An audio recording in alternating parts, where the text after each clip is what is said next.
नमस्कार दोस्तों, आज की कहानी सोमेंद्र सुबोध के सुझाव पर बनाई गई है। सोमेंद्र, आपका शुक्रिया। चलिए दोस्तों, कहानी शुरू करते हैं। ये जो कहानी मैं आपको सुनाने जा रहा हूं, ये महाराष्ट्र के एक सुदूर इलाके की है। एक ऐसी जगह की जहां का नाम लेते ही बूढ़े लोग चुप हो जाते हैं और जवान अपनी आवाज धीमी कर लेते हैं। काली घाटी। जी हां, काली घाटी। यह सिर्फ एक नाम नहीं है, बल्कि एक ऐसा सच है जो पीढ़ियों से लोगों की जुबान पर है, पर किसी की हिम्मत नहीं कि इसे खुलकर कहे। अगर आप इस चैनल पर नए हैं तो प्लीज इसे सब्सक्राइब कर लीजिए, क्योंकि ऐसी कहानियां जो मैं आपको सुनाता हूं, ये आम कहानियां नहीं हैं। ये वो कहानियां हैं जो रातों की नींद उड़ा देती हैं, जो आपको सोचने पर मजबूर कर देती हैं कि क्या सच में इस दुनिया में कुछ ऐसा है जो हमारी समझ से परे है। और हां, कहानी सुनने के बाद कमेंट में जरूर बताइएगा कि कैसी लगी और आप किस शहर से हैं। आपका नाम भी लिखिएगा ताकि मुझे पता चले कि मेरी कहानियां कहां कहां तक पहुंच रही हैं। मेरा नाम कपिल है और आज मैं आपको ले चलता हूं उस काली घाटी में जहां एक फॉरेस्ट ऑफिसर की मुलाकात हुई थी एक ऐसी शक्ति से जिसका नाम सुनते ही रूह कांप जाती है। तो चलिए शुरू करते हैं। साल था 1998। उस वक्त मोबाइल फोन आम नहीं थे, इंटरनेट तो दूर की बात थी। लोग अभी भी चिट्ठियां लिखते थे और दूर के इलाकों में तो खबरें भी हफ्तों बाद पहुंचती थीं। ऐसे ही एक दूरदराज के इलाके में महाराष्ट्र के घने जंगलों के बीच बसी थी काली घाटी। नाम तो सुंदर था, पर हकीकत बिल्कुल उलट थी। आदित्य राणे 26 साल का एक जवान और जोशीला फॉरेस्ट ऑफिसर था। IFS की परीक्षा पास करके अभी अभी नियुक्त हुआ था। उसकी आंखों में सपने थे, इरादों में जोश था और मन में एक अजीब सा एडवेंचर का शौक। वो जंगल से प्यार करता था, पेड़ों की सरसराहट, जानवरों की आवाजें और वो सन्नाटा जो शहर की भागदौड़ में कहीं खो गया था। उसे लगता था कि जंगल में ही असली जिंदगी है, बाकी सब तो बस भागम भाग है। जब उसे काली घाटी रेंज में पोस्टिंग का लेटर मिला तो वो खुशी से उछल पड़ा। उसके साथियों ने कहा, यार काली घाटी, वहां तो भूत प्रेत की कहानियां सुनी हैं हमने। लेकिन आदित्य को तो मानो पंख लग गए थे। वो हंसकर बोला, भाई 21वीं सदी आने वाली है और तुम लोग अभी भी भूत प्रेत की बातें करते हो। ये सब अंधविश्वास है, कुछ नहीं। काली घाटी पहुंचने में उसे पूरे 2 दिन लग गए। पहले ट्रेन, फिर बस और आखिर में एक टूटी फूटी जीप जो पहाड़ी रास्तों से होती हुई उसे घाटी के रेंज ऑफिस तक लाई। जैसे जैसे वो घाटी के करीब पहुंच रहा था, वैसे वैसे रास्ते सुनसान होते जा रहे थे, पेड़ घने होते जा रहे थे और हवा में एक अजीब सी नमी और ठंडक थी जो मौसम के हिसाब से नहीं होनी चाहिए थी। रेंज ऑफिस एक पुरानी इमारत थी जिसकी दीवारों पर काई जमी हुई थी। सामने एक बोर्ड लगा था, काली घाटी वन प्रभाग। आदित्य जब अंदर गया तो वहां मौजूद स्टाफ ने उसे देखा और एक अजीब सी नजरों से घूरने लगे, जैसे वो कोई गलती कर रहा हो यहां आकर। Senior range officer Shrikant Naik करीब 55 साल के एक अनुभवी व्यक्ति थे। उनके चेहरे पर झुर्रियां थीं, पर आंखों में एक गहराई थी, जैसे उन्होंने बहुत कुछ देखा हो जिंदगी में। उन्होंने आदित्य का स्वागत किया, पर उनके चेहरे पर खुशी की जगह एक फिक्र की लकीर थी। आदित्य बेटा, स्वागत है तुम्हारा, श्रीकांत साहब ने कहा। पर एक बात बता दूं पहले से ही, यहां के जंगल बाकी जंगलों जैसे नहीं हैं। आदित्य मुस्कुराया। सर, मैं समझ गया, यहां शायद तस्कर ज्यादा होंगे या फिर जंगली जानवरों का खतरा ज्यादा है। श्रीकांत साहब ने गहरी सांस ली। नहीं बेटा, मैं उन चीजों की बात नहीं कर रहा। यहां कुछ ऐसा है जो दिखता नहीं पर महसूस होता है, खासकर रात में। आप भी सर, भूत प्रेत की बातें? आदित्य ने हल्के में लेते हुए कहा। श्रीकांत साहब का चेहरा गंभीर हो गया। देखो बेटा, मैं यहां पिछले 25 साल से हूं। मैंने बहुत कुछ देखा है। तुमसे बस इतना कहूंगा, रात में पेट्रोलिंग मत करना, सुबह होने का इंतजार करना, और हां, अगर कभी जंगल में कुछ अजीब लगे तो वापस लौट आना, जिद मत करना। आदित्य को यह सब बातें बड़ी अजीब लगीं। एक सरकारी ऑफिसर, वो भी इतने सालों का अनुभवी, ऐसी बातें कर रहा था।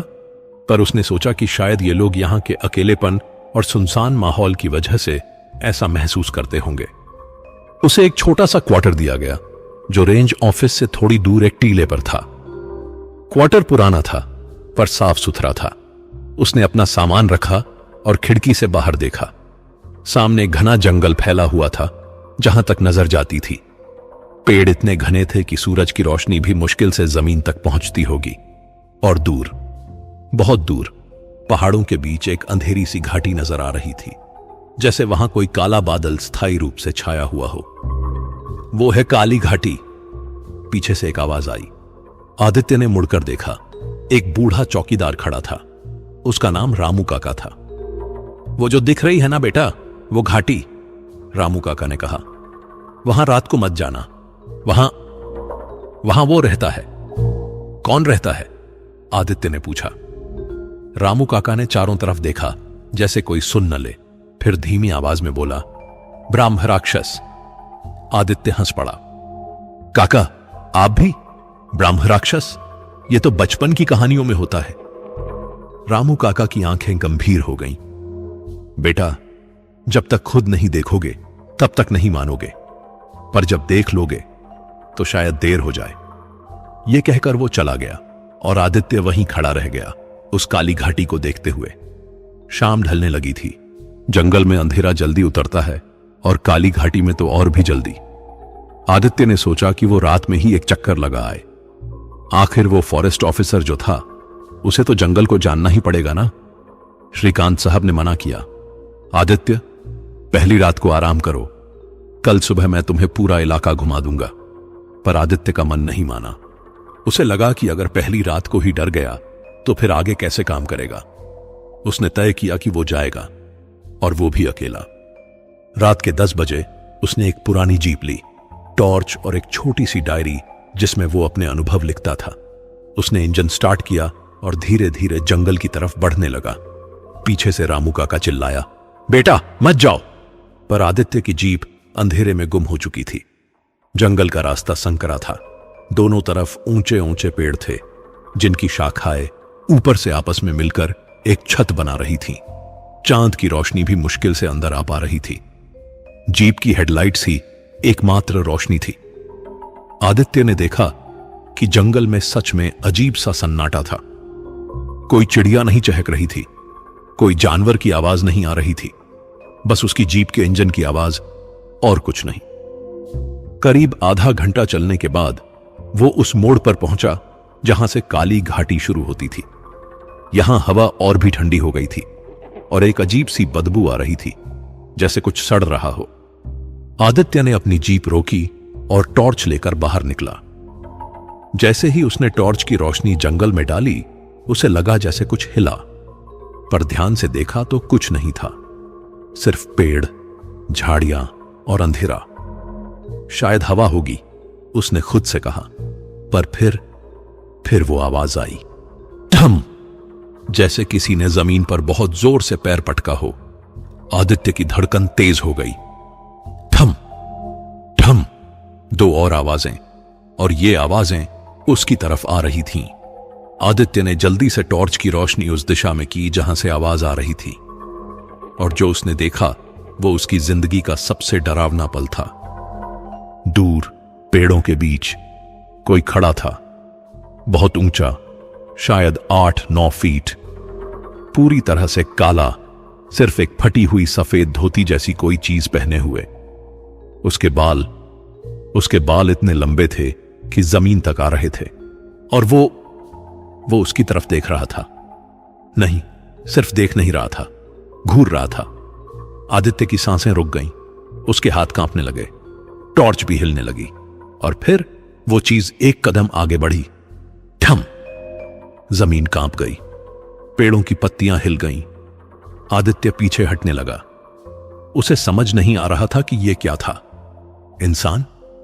नहीं, कोई इंसान इतना ऊंचा नहीं हो सकता। जानवर? नहीं, जानवर खड़े होकर नहीं चलते। तो फिर क्या था ये? वो चीज फिर एक कदम आगे बढ़ी, और इस बार आदित्य को उसका चेहरा थोड़ा साफ दिखा। नहीं, चेहरा नहीं था, बस एक काली छाया जिसमें दो लाल बिंदुओं जैसी आंखें चमक रही थीं। आदित्य चीखा और पीछे मुड़कर भागा। उसने जीप का दरवाजा खोला, अंदर बैठा और इंजन स्टार्ट करने की कोशिश करने लगा। पहली बार में इंजन नहीं लगा, दूसरी बार में भी नहीं। उसके हाथ इतने कांप रहे थे कि चाबी ही ठीक से घूम नहीं रही थी। पीछे से फिर वो आवाज आई, ठम ठम ठम। वो चीज करीब आ रही थी। तीसरी बार में इंजन लग गया और आदित्य ने पूरी ताकत से एक्सीलेटर दबाया। जीप तेजी से पीछे की तरफ मुड़ी, टायर फिसले, पर किसी तरह काबू में आई और वो वहां से भागा। वो इतनी तेजी से गाड़ी चला रहा था कि उसे रास्ते की परवाह भी नहीं थी। बस एक ही चीज उसके दिमाग में थी, यहां से दूर निकलना है। जब वो रेंज ऑफिस पहुंचा तो उसका पूरा शरीर पसीने से तर था। हाथ अभी भी कांप रहे थे। श्रीकांत साहब और रामू काका दरवाजे पर खड़े थे। क्या हुआ बेटा? श्रीकांत साहब ने पूछा। आदित्य ने कुछ नहीं कहा। वो बस अपने क्वार्टर में चला गया, दरवाजा बंद किया और बिस्तर पर बैठ गया। उस रात उसे नींद नहीं आई। बार बार वो चीज उसकी आंखों के सामने आ रही थी। वो ऊंची काली आकृति, वो लंबे बाल और वो लाल आंखें। सुबह की रोशनी आदित्य के क्वार्टर में आई, पर उसके मन का अंधेरा अभी भी बरकरार था। रात में जो कुछ उसने देखा था वो उसके दिमाग में बार बार घूम रहा था। वो सोच रहा था कि क्या सच में वो कुछ था या फिर उसका वहम था, पर नहीं, वो इतना साफ दिखा था, इतना असली लगा था। उसने तैयार होकर नाश्ता किया, पर हर निवाले के साथ उसके दिमाग में सवाल उठ रहे थे। आखिरकार उसने तय किया कि उसे किसी ऐसे इंसान से बात करनी चाहिए जो यहां लंबे समय से रह रहा हो। रामू काका? नहीं, वो तो सीधे सीधे मना कर देंगे कुछ बताने से। श्रीकांत साहब? वो भी शायद टाल मटोल करेंगे। फिर उसे याद आया कि रेंज ऑफिस के पास ही एक छोटा सा गांव है, धवल गांव।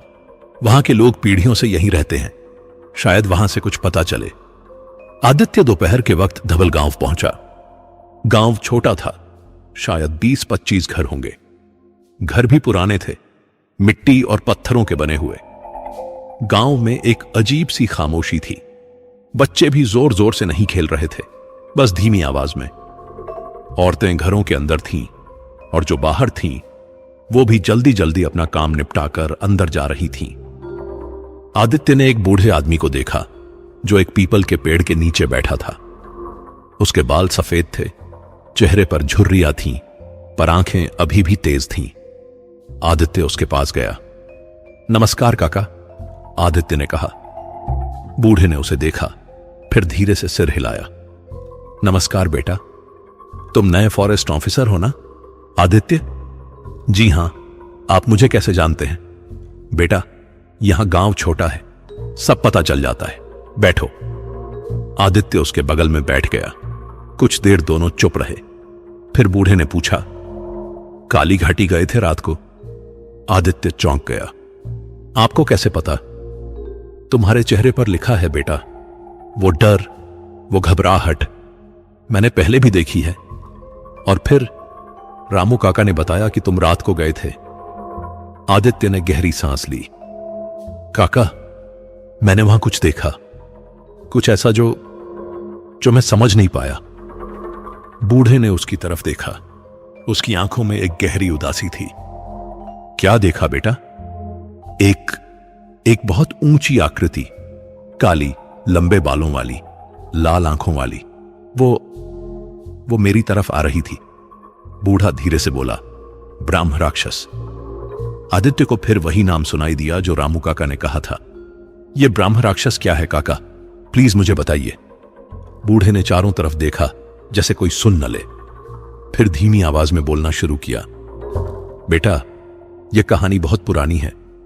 मेरे दादाजी ने मुझे बताई थी और उन्हें उनके दादाजी ने, तो यह करीब 150-200 साल पुरानी बात होगी। उस जमाने में काली घाटी में एक पंडित रहता था। उसका नाम था विष्णु शास्त्री। वो बहुत विद्वान था, वेदों का ज्ञाता था, संस्कृत में माहिर था, पर विद्या के साथ साथ उसमें अहंकार भी बहुत था।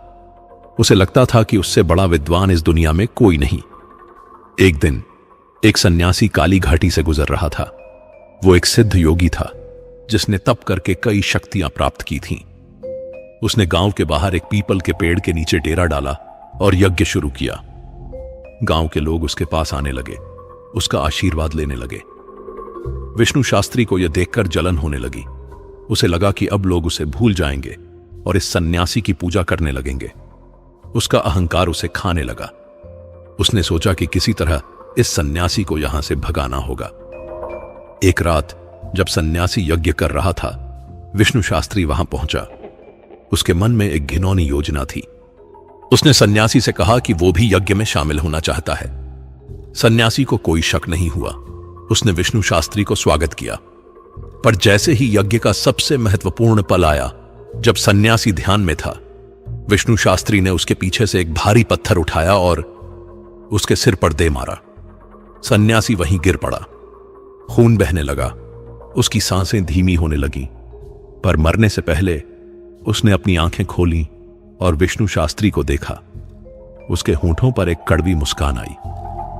विष्णु शास्त्री, उसने कहा, अपनी आखिरी सांसों में तुमने अपने ज्ञान का, अपनी विद्या का इतना बुरा इस्तेमाल किया। तुमने एक निर्दोष साधु की हत्या की, सिर्फ अपने अहंकार के लिए। तो सुनो अब मेरा श्राप। विष्णु शास्त्री डर गया। उसे पता था कि एक सिद्ध योगी का श्राप बहुत शक्तिशाली होता है। सन्यासी बोला, तुम्हारी ये विद्या, ये ज्ञान जिस पर तुम्हें इतना घमंड है, ये तुम्हें ही खा जाएगा। तुम मरोगे तो जरूर, पर मुक्ति नहीं मिलेगी। तुम्हारी आत्मा इसी जंगल में भटकेगी। तुम न इंसान रहोगे न भूत। तुम बनोगे ब्राह्म राक्षस।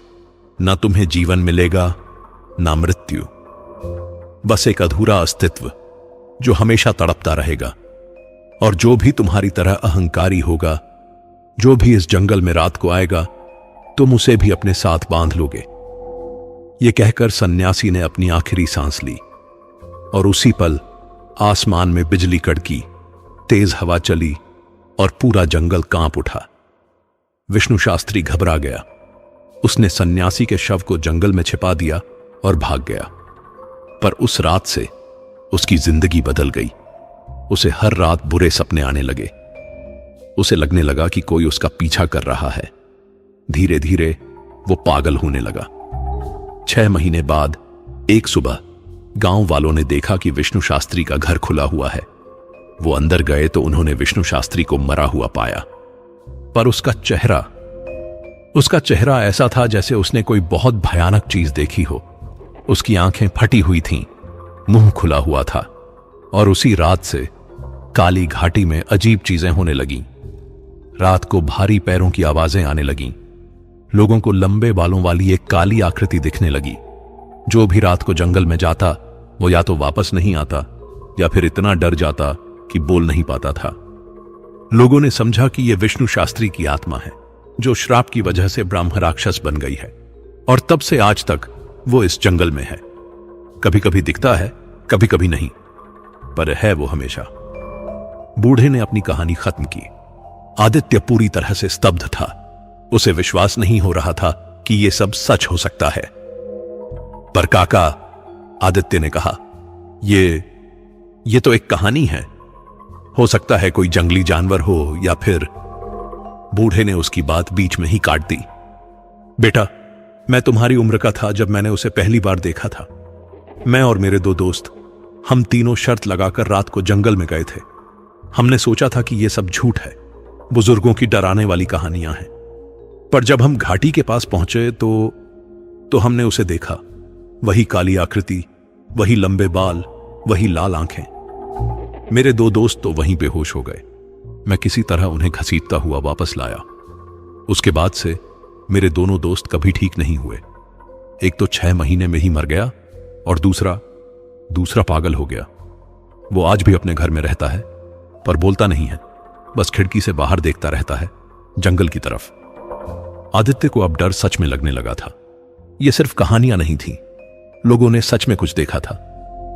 तो क्या कोई रास्ता नहीं है इससे छुटकारा पाने का? आदित्य ने पूछा। बूढ़े ने सिर हिलाया। कहते हैं कि ब्राह्म राक्षस को मुक्ति तभी मिल सकती है जब कोई उसके श्राप को तोड़े, पर वो कैसे होगा यह किसी को नहीं पता। कई तांत्रिकों ने कोशिश की, पर सब असफल रहे। कुछ तो वापस ही नहीं आए। आदित्य उठ खड़ा हुआ। उसका दिमाग घूम रहा था।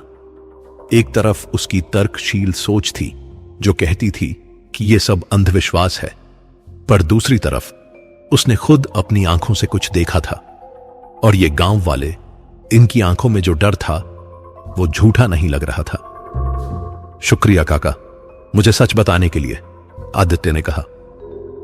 बेटा, बस एक बात याद रखना, बूढ़े ने कहा। रात को जंगल में मत जाना, खासकर काली घाटी में। अगर जाना भी पड़े तो अकेले मत जाना। और सबसे जरूरी बात, अगर वो दिख जाए तो उससे बात मत करना। वो तुम्हारे मन को पढ़ सकता है, तुम्हारी कमजोरियों को जान सकता है, और फिर तुम उसके जाल में फंस जाओगे। आदित्य वापस अपने क्वार्टर आ गया। पूरा दिन उसने सोचने में बिताया। शाम होते होते उसने एक फैसला कर लिया। वो दोबारा उस जंगल में जाएगा, पर इस बार वो तैयार रहेगा। वो जानना चाहता था कि सच में ये क्या है। रात के 11 बजे उसने फिर से वही जीप ली। इस बार उसने एक बंदूक भी साथ रखी और एक छोटी सी धार्मिक किताब जो रामू काका ने उसे दी थी। उसने कहा था, बेटा, अगर जाना ही है तो यह साथ रख लेना, शायद काम आए। आदित्य फिर से उसी रास्ते पर चल पड़ा। इस बार का सफर और भी डरावना लग रहा था, क्योंकि वो जानता था कि वहां क्या है। हर पेड़ के पीछे, हर झाड़ी में उसे लग रहा था कि वो छिपा हुआ है, उसे देख रहा है। और ये बात थी भी। आदित्य को नहीं पता था, पर जंगल की गहराइयों में उन अंधेरे पेड़ों के बीच 2 लाल आंखें उसे देख रही थीं, और एक आवाज बहुत धीमी, बहुत गहरी फुसफुसा रही थी। फिर आ गया मानव, फिर आ गया। दोस्तों, अब तक आप समझ गए होंगे कि काली घाटी कोई साधारण जगह नहीं है, और आदित्य भी कोई साधारण इंसान नहीं था। आम लोग तो एक बार देखकर ही वापस नहीं जाते उस तरफ, पर आदित्य में कुछ अलग था। शायद जिज्ञासा, शायद जिद, या फिर शायद एक अजीब सा खिंचाव। कुछ चीजें होती हैं ना जो आपको बुलाती हैं, हालांकि आप जानते हैं कि वहां खतरा है, बिल्कुल वैसे ही जैसे पतंगा आग की तरफ खिंचा चला जाता है। तो आदित्य फिर से जा रहा था उस जंगल में। इस बार उसके हाथ में बंदूक थी, जेब में एक छोटी सी पूजा की किताब, और दिल में एक अजीब सी बेचैनी। जीप धीरे धीरे उसी रास्ते पर बढ़ रही थी। हेडलाइट्स की रोशनी में पेड़ों की परछाइयां ऐसे नाच रही थीं जैसे कोई उसका मजाक उड़ा रहा हो। पिछली बार से यह रास्ता और भी सुनसान लग रहा था। हवा बिल्कुल रुक गई थी। एक पत्ता भी नहीं हिल रहा था, जैसे पूरा जंगल सांस रोककर कुछ इंतजार कर रहा हो। इंतजार किसका? शायद आदित्य का ही। जब वो उस मोड़ के पास पहुंचा जहां काली घाटी शुरू होती थी, तो उसने जीप रोकी। इस बार वो थोड़ा ज्यादा होशियार था। उसने पहले इंजन बंद नहीं किया। सोचा कि अगर भागना पड़ा तो आसानी होगी। वो जीप से उतरा, बंदूक हाथ में ली और टॉर्च ऑन की। रोशनी जंगल में गई तो उसे कुछ नहीं दिखा, बस पेड़, झाड़ियां और घनी अंधेरी परछाइयां। शायद आज नहीं आएगा, उसने सोचा। पर ठीक उसी वक्त उसे एक आवाज सुनाई दी। पर यह वो भारी पैरों की आवाज नहीं थी, ये एक फुसफुसाहट थी, जैसे कोई उसके कान के पास खड़ा होकर बोल रहा हो, मानव फिर आ गया। आदित्य की रीढ़ में सिहरन दौड़ गई। उसने झटके से पीछे मुड़कर देखा, कोई नहीं था। फिर आगे देखा, कोई नहीं। कौन है? उसने चिल्लाकर पूछा। फुसफुसाहट फिर आई, इस बार और करीब से। डर? क्यों? नहीं, गया। आदित्य ने टॉर्च चारों तरफ घुमाई, कोई नहीं था। तो यह आवाज कहां से आ रही थी? और फिर अचानक सामने के पेड़ के पीछे से वो निकला, वही काली आकृति। इस बार पिछली बार से भी ज्यादा साफ दिख रहा था। 8-9 फीट लंबा, बिल्कुल काला, फटी हुई सफेद धोती और बाल इतने लंबे कि जमीन पर घिसट रहे थे। पर सबसे डरावनी चीज था उसका चेहरा। इस बार आदित्य ने पूरा चेहरा देखा। वो मानव जैसा तो था, पर बिल्कुल नहीं भी था। त्वचा जैसे पिघल रही हो, कहीं फटी हुई, कहीं से हड्डियां दिख रही थीं। नाक टेढ़ी थी, मुंह बहुत बड़ा था, असामान्य रूप से बड़ा, और आंखें, वो लाल आंखें जो जल रही थीं जैसे अंगारे हों। आदित्य की सांस अटक गई। बंदूक उसके हाथ में कांप रही थी। कौन हो तुम? आदित्य ने हिम्मत जुटाकर पूछा। ब्राह्मण राक्षस ने अपना सिर थोड़ा झुकाया, जैसे सोच रहा हो। फिर एक अजीब सी आवाज में बोला, कौन हूं मैं वो हूं जो था पर अब नहीं है। आवाज इतनी अजीब थी जैसे कई आवाजें एक साथ मिलकर बोल रही हों, गहरी, कर्कश और डरावनी। मैं विष्णु शास्त्री था कभी, उसने कहा। आदित्य को बूढ़े की बताई कहानी याद आ गई। तो सच में ये वही है? तुम्हें मुक्ति चाहिए? आदित्य ने पूछा। ब्राह्मण राक्षस ने एक अजीब सी आवाज निकाली जो शायद हंसी थी। मुक्ति? हां चाहिए, पर नहीं मिलेगी। क्यों नहीं मिलेगी? आदित्य ने पूछा। उसे नहीं पता था कि वो इतनी हिम्मत कहां से ला रहा था। शायद जिज्ञासा डर से ज्यादा थी। श्राप बहुत गहरा है, ब्राह्मण राक्षस ने कहा। मैं न जी सकता न मर सकता, बस भटकता रहता हूं। आदित्य ने एक कदम आगे बढ़ाया। बंदूक अभी भी उसके हाथ में थी, पर उसने नीचे कर ली। उसे लग रहा था कि शायद बंदूक काम नहीं आएगी। यह कोई जानवर तो था नहीं। अगर कोई तरीका हो तुम्हें मुक्त करने का तो मैं मदद करूंगा, आदित्य ने कहा। ब्राह्मण राक्षस एकदम शांत हो गया। उसकी लाल आंखें आदित्य को घूर रही थीं। फिर धीरे धीरे वो आदित्य की तरफ बढ़ने लगा। ढम ढम ढम, हर कदम के साथ जमीन कांप रही थी। आदित्य खड़ा रहा, हालांकि उसके हर कोशिके में भागने की इच्छा हो रही थी। जब ब्राह्मण राक्षस उसके बिल्कुल सामने आ गया, इतना करीब कि आदित्य उसकी सड़ी हुई बदबू महसूस कर सकता था, तो उसने अपना हाथ बढ़ाया। उसकी उंगलियां लंबी थीं, हड्डीनुमा, काले नाखूनों वाली। आदित्य ने आंखें बंद कर लीं। उसे लगा कि अब उसका अंत हो गया, पर कुछ नहीं हुआ। जब उसने आंखें खोली तो देखा कि ब्राह्मण राक्षस की उंगली उसके माथे से कुछ इंच दूर रुकी हुई है। तुम सच में मदद करोगे? उसने पूछा। हां, आदित्य ने कहा, हालांकि उसकी आवाज कांप रही थी। ब्राह्मण राक्षस ने अपना हाथ वापस खींच लिया। फिर वो धीरे से बोला, पूर्णिमा की रात यहां आना अकेले। पूर्णिमा? वो तो अभी 2 हफ्ते बाद है, आदित्य ने कहा। हां, तब मैं बताऊंगा क्या करना है, पर सावधान रहना मानव। सावधान? किस चीज से? ब्राह्मण राक्षस ने चारों तरफ देखा। उसकी आंखों में एक अजीब सी दुख की झलक आई। मुक्ति का मतलब है किसी और का बलिदान। तुम्हें कीमत चुकानी होगी। कैसी कीमत? आदित्य ने पूछा। पर ब्राह्मण राक्षस ने कोई जवाब नहीं दिया। वो धीरे धीरे पीछे हटने लगा, अंधेरे में समाने लगा। रुको, आदित्य ने चिल्लाया। बताओ कि क्या करना होगा। पर बस एक आवाज हवा में तैरती रही, पूर्णिमा, मानव पूर्णिमा। और फिर सब कुछ शांत हो गया। ब्राह्मण राक्षस गायब हो चुका था। आदित्य वहीं खड़ा रह गया, हांफता हुआ, पसीने से तर। उसे विश्वास नहीं हो रहा था कि अभी अभी क्या हुआ। उसने न सिर्फ उस चीज को देखा, बल्कि उससे बात भी की। और सबसे चौंकाने वाली बात, उसने मदद करने की पेशकश की। पर वो जो बोला था, किसी और का बलिदान, इसका क्या मतलब था?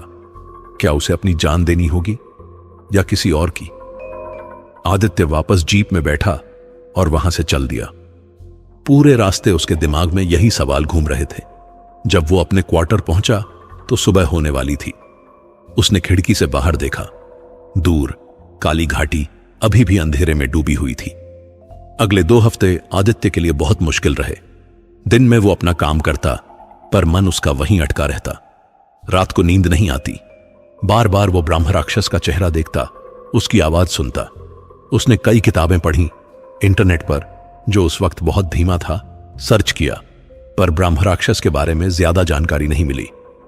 बस इतना पता चला कि ये एक ब्राह्मण की आत्मा होती है जो श्राप की वजह से न स्वर्ग जा सकती है न नरक, बस भटकती रहती है। और अब पूर्णिमा आने वाली थी। आदित्य जानता था कि उसे वहां जाना होगा, पर क्यों? क्या होगा? और सबसे बड़ा सवाल, क्या वो वापस आ पाएगा? दोस्तों, अब कहानी अपने सबसे खतरनाक मोड़ पर आने वाली है। पूर्णिमा की रात। ऐसी रातें जिनके बारे में पुराने लोग कहते हैं कि इस रात में अलौकिक शक्तियां सबसे ज्यादा सक्रिय होती हैं, चाहे वो अच्छी हो या बुरी। और काली घाटी में तो केवल एक ही शक्ति थी, और वो थी ब्राह्म राक्षस की। आदित्य ने पूरा दिन तैयारी में बिताया। उसे नहीं पता था कि क्या होने वाला है, पर वो जितना हो सके तैयार रहना चाहता था। उसने रामू काका से कुछ धार्मिक चीजें ली, एक रुद्राक्ष की माला, कुछ पवित्र राख और एक छोटा सा हनुमान चालीसा की किताब। श्रीकांत साहब ने जब यह सब देखा तो परेशान हो गए। आदित्य, तुम क्या करने वाले हो? सर, मुझे काली घाटी जाना है आज रात, आदित्य ने कहा। पागल हो गए हो क्या? पूर्णिमा की रात को? तुम्हें पता है कि इस रात को वहां क्या होता है? सर, मुझे जाना होगा। मैंने वादा किया है। किससे वादा? उस चीज से। श्रीकांत साहब की आवाज में डर था। आदित्य ने सिर हिलाया। श्रीकांत साहब ने गहरी सांस ली। बेटा सुनो, मैं तुम्हें रोक तो नहीं सकता, पर बस ये याद रखना, अगर वहां कुछ भी अजीब लगे तो तुरंत वापस आ जाना। और हां, उन्होंने अपनी जेब से एक छोटा सा ताबीज निकाला। ये ले जाओ, ये मेरे दादाजी का है, शायद काम आए। आदित्य ने ताबीज ले लिया और अपने गले में पहन लिया। शाम होते होते आकाश में बादल छा गए। ऐसा लग रहा था जैसे प्रकृति भी जानती थी कि आज की रात कुछ खास होने वाली है। पर जैसे जैसे रात गहराई, बादल हटने लगे और एक बड़ा गोल चमकता हुआ चांद निकल आया। पूर्णिमा का चांद। रात के ठीक 11 बजे आदित्य ने अपनी जीप स्टार्ट की। इस बार उसने कुछ ज्यादा सामान नहीं लिया, बस एक टॉर्च, वो धार्मिक चीजें और एक छोटी सी डायरी जिसमें उसने सब कुछ लिखा हुआ था। अगर कुछ हो गया उसे, तो कम से कम लोगों को पता तो चले कि क्या हुआ था। जंगल का रास्ता आज और भी अलग लग रहा था। चांद की रोशनी पेड़ों से छनकर आ रही थी और सब कुछ एक अजीब से नीले चांदी के रंग में नहा गया था। परछाइयां लंबी और गहरी थीं। हवा बिल्कुल शांत थी, जैसे इंतजार कर रही हो। जब आदित्य काली घाटी के मुहाने पर पहुंचा तो उसने जीप रोक दी। उसने इंजन बंद किया, क्योंकि उसे लग रहा था कि आज उसे पैदल जाना होगा। वो जीप से उतरा और धीरे धीरे घाटी के अंदर जाने लगा। चांद की रोशनी यहां भी पहुंच रही थी, पर फिर भी अंधेरा बहुत गहरा था। पेड़ इतने घने थे कि रोशनी बस पैचेस में आ रही थी। आदित्य ने टॉर्च नहीं जलाई। उसे नहीं पता क्यों, पर उसे लग रहा था कि आज टॉर्च की जरूरत नहीं पड़ेगी। वो करीब 10 मिनट चला होगा जब अचानक उसे एक खुली जगह दिखी। एक छोटा सा मैदान जहां कोई पेड़ नहीं था, बस घास और कुछ बड़े पत्थर। और बीच में वो खड़ा था, ब्राह्म राक्षस। इस बार वो पहले से भी ज्यादा साफ दिख रहा था। चांद की रोशनी में उसका काला शरीर, फटी हुई धोती, लंबे बाल, सब कुछ एकदम स्पष्ट था। और उसकी आंखें, उसकी लाल आंखें चांद की रोशनी में और भी ज्यादा चमक रही थीं। आह, गए मानव, उसकी आवाज गूंजी। आदित्य ने हिम्मत जुटाई और आगे बढ़ा। हां, मैं आ गया, बताओ क्या करना होगा। ब्रह्म राक्षस ने धीरे धीरे आदित्य की तरफ देखा, फिर बोला, तुम जानते हो मुक्ति की कीमत क्या है? तुमने कहा था बलिदान। किसका बलिदान? आदित्य ने सीधे पूछा। ब्रह्म राक्षस ने एक लंबी सांस ली। यह सांस इतनी जोर की थी कि आसपास के पत्ते हिल गए। मेरा श्राप तोड़ने के लिए एक शुद्ध आत्मा का बलिदान चाहिए, कोई ऐसा जो स्वेच्छा से अपनी जान दे, बिना किसी स्वार्थ के। आदित्य का दिल धक से रह गया। मतलब मुझे अपनी जान देनी होगी? नहीं, तुम नहीं दे सकते, क्योंकि तुम्हारे मन में स्वार्थ है। तुम जीना चाहते हो, तुम्हारे सपने हैं, तुम्हारी इच्छाएं हैं। तो फिर? आदित्य ने पूछा। ब्रह्म राक्षस चुप रहा, फिर धीरे धीरे बोला, मैं बहुत साल से यहां हूं, मैंने बहुत लोगों को देखा है, कुछ मैंने मार दिए, कुछ भाग गए, पर तुम पहले हो जो मदद करना चाहते हो। उसकी आवाज में एक अजीब सी उदासी थी, जैसे सदियों का दुख एक साथ बोल रहा हो। मैं तुम्हें एक काम दूंगा, अगर तुमने वो कर दिया तो शायद मार्ग मिल जाए। मुक्ति का क्या काम? आदित्य ने पूछा। उस जगह जाना होगा जहां मैंने सन्यासी को मारा था। वहां एक पीपल का पेड़ है, उसके नीचे सन्यासी की हड्डियां दबी हैं। उन्हें निकालना होगा और गंगा जल से शुद्ध करके विधिवत अंतिम संस्कार करना होगा।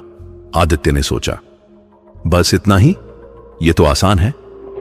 नहीं, ब्रह्म राक्षस की आवाज गंभीर हो गई। आसान नहीं है। वो जगह इस घाटी की सबसे गहरी जगह है। वहां सिर्फ मैं नहीं हूं, और भी आत्माएं हैं जो नहीं चाहती कि मुझे मुक्ति मिले, क्योंकि अगर मैं मुक्त हो गया तो यह जंगल उनके नियंत्रण में आ जाएगा। कौन सी आत्माएं? आदित्य को अब और भी डर लगने लगा। जो लोग मैंने मारे हैं वो भी यहीं भटक रहे हैं। वो भी श्रापित हैं। वो मुझसे बदला लेना चाहती हैं। अगर तुम वहां गए तो वो तुम्हें भी नहीं छोड़ेंगी। आदित्य के हाथ पैर ठंडे पड़ गए। अब यह सिर्फ एक ब्रह्म राक्षस का मामला नहीं था, यह पूरा एक श्रापित जंगल था जहां ना जाने कितनी आत्माएं भटक रही थीं। पर अगर मैं ये कर दूं तो तुम्हें मुक्ति मिल जाएगी? आदित्य ने पूछा। ब्रह्म राक्षस ने धीरे से सिर हिलाया। हां शायद, पर गारंटी नहीं है। और हां, एक बात और। क्या? तुम्हें यह अगली अमावस्या की रात करना होगा। वो सबसे अंधेरी रात होगी, जब सभी आत्माएं सबसे कमजोर होती हैं। तभी तुम्हारे पास मौका होगा। अमावस्या? वो तो पूरे 15 दिन बाद है, आदित्य ने कहा। हां, तब तक तैयारी कर लो। और सुनो, ब्रह्म राक्षस ने अपना हाथ उठाया और आदित्य की तरफ इशारा किया। अकेले मत जाना, किसी को साथ ले जाना जो तुम पर विश्वास करता हो। इतना कहकर ब्रह्म राक्षस धीरे धीरे पीछे हटने लगा। उसकी आकृति धुंधली होने लगी। रुको! आदित्य ने चिल्लाया। एक आखिरी सवाल, तुम्हें दुख नहीं होता इतने साल यहां अकेले भटकते हुए? ब्रह्म राक्षस रुक गया। उसकी लाल आंखों में एक पल के लिए कुछ और दिखा। शायद दर्द, शायद अफसोस। हर पल दुख होता है मानव। हर पल मरना चाहता हूं पर मर नहीं सकता। यह श्राप से भी बुरा है। यह नर्क है, जीवित नर्क। और फिर वो पूरी तरह गायब हो गया। सिर्फ उसकी आवाज हवा में गूंजती रही। अमावस्या मानव, अमावस्या। आदित्य वहीं खड़ा रह गया। चांद अब बादलों में छिपने लगा था। जंगल फिर से अंधेरे में डूबने लगा। उसे एहसास हुआ कि उसने एक बहुत बड़ी जिम्मेदारी ले ली है, पर अब पीछे हटने का कोई रास्ता नहीं था। वो वापस अपनी जीप की तरफ चलने लगा। पूरे रास्ते उसे लग रहा था कि कोई उसे देख रहा है। पेड़ों के पीछे से, झाड़ियों के बीच से, अंधेरे की गहराइयों से। कितनी आत्माएं होंगी यहां, और क्या सच में वो उन्हें रोक पाएगा? अगले 15 दिन आदित्य के लिए बेहद मुश्किल रहे। उसे पता था कि उसे क्या करना है, पर यह भी पता था कि यह आसान नहीं होगा। सबसे पहली समस्या थी किसे साथ ले जाए। ब्रह्म राक्षस ने कहा था कि अकेले मत जाना, पर किसे बताए वो ये सब? श्रीकांत साहब? नहीं, वो इतने उम्र दराज हैं और इतना डरते भी हैं उस जंगल से। रामू काका? वो तो सुनते ही बेहोश हो जाएंगे। तो फिर कौन? एक दिन आदित्य रेंज ऑफिस में बैठा था जब एक नया फॉरेस्ट गार्ड आया, विजय पाटिल। 28 साल का मजबूत कद काठी वाला, और सबसे अहम बात, उसे इन सब चीजों में विश्वास नहीं था। उसे लगता था कि भूत प्रेत सब बकवास है। आदित्य ने सोचा शायद विजय मदद कर सके। उसने उससे दोस्ती की, कुछ दिन साथ काम किया, और फिर एक दिन उसने विजय को सब कुछ बता दिया। तुम पागल हो गए हो क्या? विजय ने हंसते हुए कहा। ब्रह्म राक्षस, आत्माएं, ये सब सिनेमा की कहानियां हैं। विजय, मैं सीरियस हूं। मैंने खुद अपनी आंखों से देखा है, आदित्य ने कहा। तो हो सकता है कोई जंगली जानवर हो, या फिर तुम्हारा वहम। नहीं, यह वहम नहीं था। प्लीज मेरी मदद करो। मुझे बस एक बार उस जगह जाना है जहां सन्यासी दफन है। विजय ने सोचा, फिर बोला, ठीक है, मैं चलूंगा तुम्हारे साथ, पर सिर्फ इसलिए कि मैं तुम्हें साबित करना चाहता हूं कि यह सब बकवास है। आदित्य को राहत मिली। कम से कम कोई तो साथ था। अब दूसरी समस्या थी वो जगह खोजना जहां सन्यासी को दफनाया गया था। आदित्य ने गांव के बुजुर्गों से बात की, पुराने नक्शे देखे और आखिरकार पता चला कि काली घाटी की सबसे गहरी जगह में एक बहुत पुराना पीपल का पेड़ है। वहां कभी कोई नहीं जाता। अमावस्या आने में अब सिर्फ 2 दिन बचे थे। आदित्य और विजय ने अपना सामान तैयार किया, टॉर्च, रस्सी, कुदाल, हड्डियां खोदने के लिए, गंगाजल, धार्मिक किताबें और हां 2 बंदूकें भी। हालांकि आदित्य को नहीं लगता था कि वो काम आएगी। अमावस्या की सुबह आदित्य बहुत घबराया हुआ था।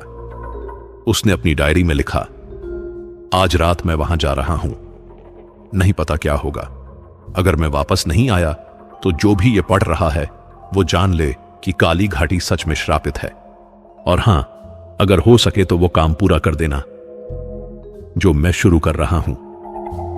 रात के 10 बजे आदित्य और विजय जीप में बैठे और काली घाटी की तरफ चल पड़े।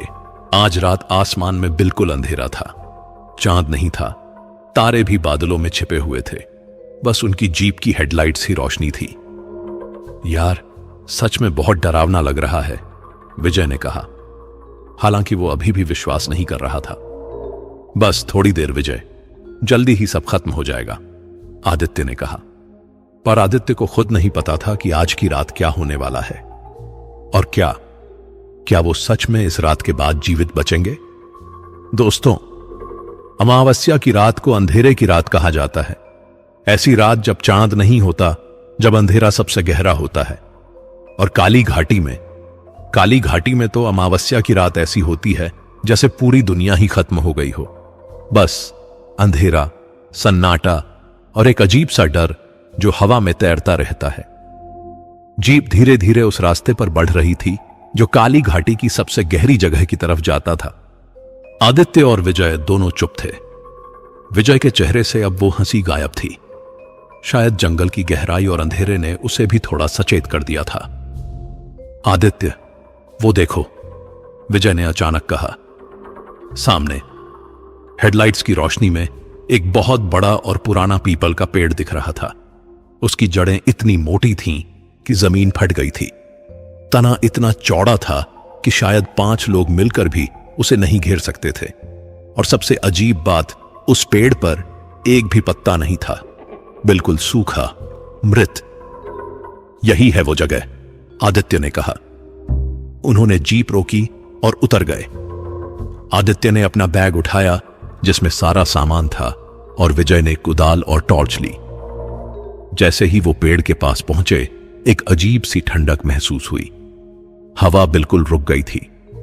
कुछ भी नहीं हिल रहा था, जैसे समय ही थम गया हो। यहां बहुत अजीब महसूस हो रहा है, विजय ने कहा, अपनी आवाज धीमी करते हुए। हां, मुझे भी। चलो जल्दी से वो हड्डियां खोजते हैं, आदित्य ने कहा। उन्होंने पेड़ की जड़ों के पास खोदना शुरू किया। मिट्टी बहुत सख्त थी, जैसे सदियों से किसी ने छुआ ना हो। धीरे धीरे वो खोदते गए। आधा घंटा, फिर 1 घंटा, और फिर विजय की कुदाल कुछ सख्त चीज से टकराई। आदित्य, कुछ है यहां। उन्होंने और सावधानी से खोदा और फिर उन्होंने उसे देखा। एक खोपड़ी, पुरानी, मिट्टी से सनी हुई, पर अभी भी बरकरार। ये सच में है, विजय की आवाज कांप गई। उन्होंने और खोदा और धीरे धीरे पूरा कंकाल निकाल लिया। यह एक इंसान का कंकाल था, कोई शक नहीं। अब क्या करना है, विजय ने पूछा। आदित्य ने अपने बैग से गंगाजल की बोतल निकाली और धार्मिक किताब। अब मुझे इसका अंतिम संस्कार करना होगा, विधिवत। उसने किताब खोली और मंत्र पढ़ना शुरू किया। विजय चुपचाप खड़ा था, चारों तरफ देख रहा था। उसे अब विश्वास होने लगा था कि यह सब सच है। जैसे ही आदित्य ने गंगाजल कंकाल पर छिड़कना शुरू किया, जंगल में अचानक एक तेज हवा चली। पेड़ों की शाखाएं हिलने लगीं, पत्तियां सरसराने लगीं और फिर आवाजें आने लगीं। पहले धीमी, फिर धीरे धीरे तेज होती गईं। चीखें, रोने की आवाजें, किसी के हंसने की आवाजें, सब एक साथ, सब अलग अलग दिशाओं से। तित्य, ये क्या है? विजय डर गया। वो आत्माएं, वो नहीं चाहती कि मैं ये करूं, आदित्य ने कहा, पर उसने मंत्र पढ़ना जारी रखा। हवा और तेज हो गई। अब टॉर्च की रोशनी भी हिलने लगी और फिर उन्होंने उन्हें देखा। चारों तरफ से अंधेरे से धुंधली आकृतियां निकलने लगीं, कुछ इंसानों जैसी, कुछ बिल्कुल अलग। सब उनकी तरफ बढ़ रही थीं, धीरे धीरे पर लगातार। आदित्य, जल्दी करो, विजय चिल्लाया। आदित्य ने और तेजी से मंत्र पढ़ना शुरू किया। उसके हाथ कांप रहे थे, पर उसने हार नहीं मानी। और फिर सामने से, उन सब आकृतियों के बीच से वो आया, ब्रह्म राक्षस। इस बार वो पहले से भी ज्यादा बड़ा लग रहा था। उसकी आंखें पहले से भी ज्यादा लाल थीं। मानव, जल्दी करो, वो आ रहे हैं। उसकी आवाज में घबराहट थी। आदित्य ने आखिरी मंत्र पढ़ा और पूरी बोतल का गंगा जल कंकाल पर डाल दिया, और उसी पल एक तेज रोशनी फूटी, इतनी तेज कि आदित्य और विजय को आंखें बंद करनी पड़ी। वो आकृतियां चीखने लगी, पीछे हटने लगी। जब रोशनी कम हुई और उन्होंने आंखें खोली तो देखा कि वो कंकाल, वो गायब हो चुका था। बस वहां जमीन पर कुछ राख बची थी, और ब्रह्म राक्षस, वो भी बदल रहा था। उसकी काली आकृति धीरे धीरे सफेद होने लगी। उसका चेहरा, जो इतना भयानक था, अब शांत लग रहा था। तुमने कर दिया मानव। उसकी आवाज अब पहले जैसी भारी नहीं थी। मैं मुक्त हो रहा हूं, लेकिन तुमने कहा था कि बलिदान चाहिए, आदित्य ने पूछा। ब्रह्म राक्षस ने धीरे से मुस्कुराया, एक दुखी पर राहत भरी मुस्कान। बलिदान तो हो गया, तुमने अपनी जान की परवाह किए बिना यहां आए, यही तो था असली बलिदान, निस्वार्थ साहस। उसकी आकृति अब और भी पारदर्शी होने लगी। उसके चारों तरफ एक सुनहरी रोशनी घूमने लगी। शुक्रिया मानव, सदियों बाद मुझे शांति मिल रही है। मेरा श्राप टूट गया। लेकिन बाकी आत्माएं, आदित्य ने पूछा। वो भी मुक्त हो जाएगी। अब इस जंगल पर कोई श्राप नहीं रहेगा। काली घाटी अब शांत हो जाएगी। और फिर आखिरी बार उसने आदित्य को देखा। उसकी लाल आंखें अब सामान्य आंखों जैसी दिख रही थीं, मानवीय। उनमें आंसू थे। माफ कर दो मुझे, मैंने बहुत गलतियां की, बहुत लोगों को दुख दिया। तुम्हें पहले ही माफी मिल चुकी है, आदित्य ने कहा। ब्रह्म राक्षस ने आखिरी बार मुस्कुराया और फिर वो पूरी तरह गायब हो गया। उसकी जगह सिर्फ एक हल्की सी रोशनी बची, जो धीरे धीरे आसमान की तरफ उठी और गायब हो गई। जंगल में अचानक शांति छा गई। वो चीखें, वो रोने की आवाजें सब खत्म हो गईं। हवा सामान्य हो गई, और सबसे अजीब बात, वो मृत पीपल का पेड़, उस पर नई कोपलें फूटने लगीं। आदित्य और विजय वहीं खड़े रह गए, अवाक। कुछ देर तक कोई बोला नहीं। फिर विजय ने कहा, ये सच में हो गया? हां, आदित्य ने कहा, अपने आंसू पोंछते हुए। ये हो गया।